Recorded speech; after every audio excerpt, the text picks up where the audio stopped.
বিসমিল্লাহির রহমানির রহিম। প্রতিবন্ধীদের জাতের যত্ন। প্রতিবন্ধীরা বিভিন্ন কর্মকাণ্ড সম্পাদন অক্ষম হতে পারে। এ অক্ষমতা সামাজিক, শিক্ষা ও বিনোদনমূলক কর্মকাণ্ড হতে পারে। প্রতিবন্ধী মানুষের দাঁতের যত্ন ও চিকিৎসা স্বাভাবিক মানুষের চেয়ে অনেক বেশি প্রয়োজন হয়। প্রতিবন্ধী মানুষের যেসব কারণে বা রোগে প্রতিবন্ধী আসতে পারে সেগুলি হলো অটিজম, হৃদরোগ, সেরিব্রাল পালসি বা ক্রোমোজোমগত সমস্যা, ক্লেফট সমস্যা, মানসিক প্রতিবন্ধী, মাংসপেশির বিশেষ রোগ, স্পাইনাল কোডের মারাত্মক সমস্যা, চোখে দেখার সমস্যা বা শ্রবণ প্রতিবন্ধকতা, সিস্টিক ফাইব্রোসিস, জুভেনাইল আর্থ্রাইটিস বা অ্যালঝাইমার রোগ।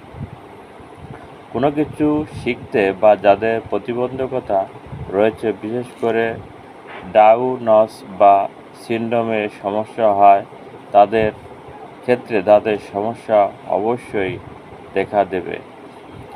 ডাউনস সিনড্রোমের চিকিৎসা না নিলে রোগীর দাঁতের ক্ষয় অনেক বেড়ে যায় এবং নির্দিষ্ট সময়ের অনেক আগে দাঁত পড়ে যাবে।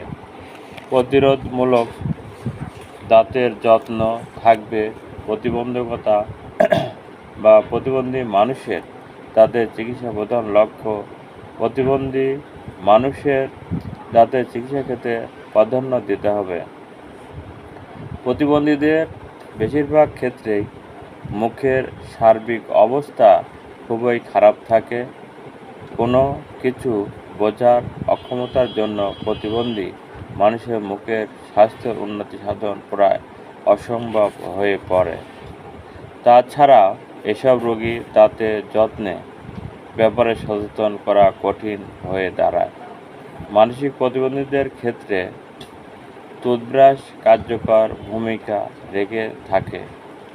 ক্লোরোহেক্সিডিন মাউথওয়াশ কিছুটা হলেও দাঁতের প্লেক গঠনে বাধা প্রদান করে দাঁতের রোগ প্রতিরোধে সাহায্য করে। প্রতিবন্ধী ক্ষেত্রে নিয়মিত পেরিওডিক বা স্কেলিং করা উচিত। প্রতিবন্ধীদের চিকিৎসার ক্ষেত্রে ফিনাইনটয়েন বা ব্যবহার করার কারণে জিনভাইজাইভাল বা হাইপারপ্লাসিয়া হতে পারে। অধিকাংশ ক্ষেত্রে প্রতিবন্ধী মানুষের দাঁত আগে পড়ে যায়।